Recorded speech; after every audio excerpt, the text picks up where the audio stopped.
Bonjour, moi c'est Julie, j'ai 26 ans, je suis de Pertuis et j'ai ouvert mon épicerie vrac de silos en bocaux à Pertuis. J'ai commencé par faire de la coiffure, d'abord un CAP puis un brevet professionnel. Dans le brevet professionnel, j'ai rencontré la gestion d'entreprise qui m'a beaucoup plu et donc j'ai décidé de reprendre mes études et j'ai fait un bac pro gestion administration. Après, j'ai commencé un BTS assistant manager, mais ça ne me convenait pas. Et du coup, je suis partie faire du volontariat un petit peu pendant un an et en rentrant, j'ai ouvert l'épicerie.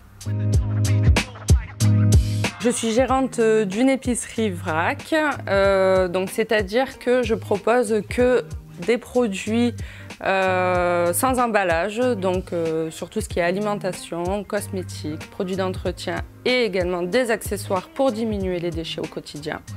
Après, moi, mon travail sur le terrain, ça va être de la gestion, de la communication, de la vente, mais aussi chercher les fournisseurs, les produits de qualité et qui sont respectueux de l'environnement, de l'humain.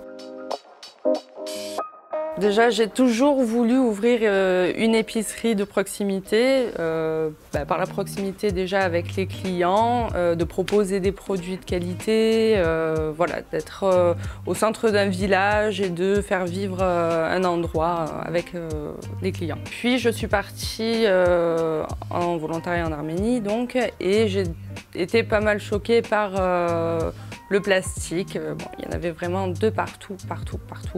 Et donc j'ai en premier temps fait des recherches personnelles pour diminuer mes propres déchets. De là est venue mon idée de créer mon épicerie de proximité avec des produits qui sont de qualité, locaux et qui ont du sens au niveau de l'environnement.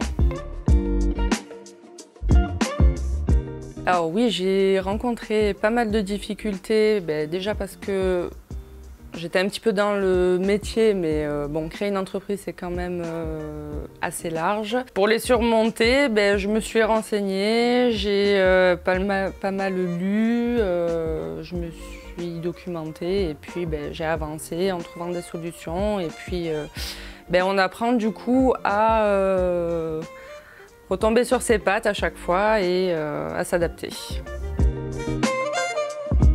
J'ai décidé d'être indépendante parce que dans un premier temps, je voulais vraiment choisir tous mes produits, proposer vraiment ce qui pour moi est de la qualité. Donc déjà, ne pas avoir de barrière derrière et proposer vraiment ce que je veux. La liberté que ça apporte, entre guillemets, parce que je suis un peu rattachée à la boutique, mais c'est moi qui prends toutes les décisions, c'est en accord avec moi-même. Et après, le contact avec les clients, du coup, pouvoir discuter sur plein de sujets différents et surtout sur l'écologie et avoir des ressentis, partager des expériences, avoir des retours des clients aussi. J'ai appris déjà la vente, ce n'était pas vraiment mon domaine. La vente et tout ce qu'il y a autour en fait, la gestion, la communication, tout ça, c'est vrai que être son propre patron, c'est être aussi lâché dans l'arène et donc tout faire, toutes les décisions ont des répercussions, donc positives, négatives. Déjà, j'interagis beaucoup avec les clients qui sont les premiers concernés. Et après, beaucoup aussi avec les fournisseurs. Dès que je découvre un produit pour avoir plus d'informations, puis après pour les commandes et les réassorts. Pas mal aussi avec les associations du coin où on met nos connaissances en commun et on essaie du coup d'avancer dans une meilleure direction. Et après, il y a quelques épiceries vrac du coup qui sont entrées en contact avec moi quand elles ont voulu construire leur projet et du coup c'est vrai qu'on est pas mal ensemble à discuter sur la création, sur les produits, tout ça pour que tout se passe bien et au niveau local.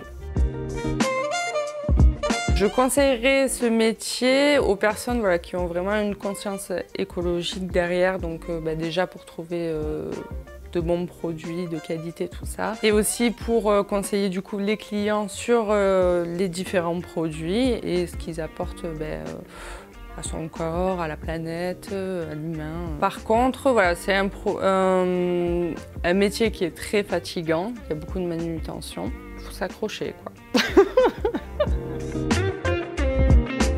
J'ai un parcours assez atypique où j'ai repris plusieurs fois de nouvelles formations en fonction de ce que j'avais envie de faire sur le moment présent. Et du coup, j'ai envie de leur dire de ne pas hésiter s'il y a une autre voie qui les correspond mieux, d'y aller et de toujours apprendre et de toujours faire de nouvelles choses. Et super intéressant, quoi.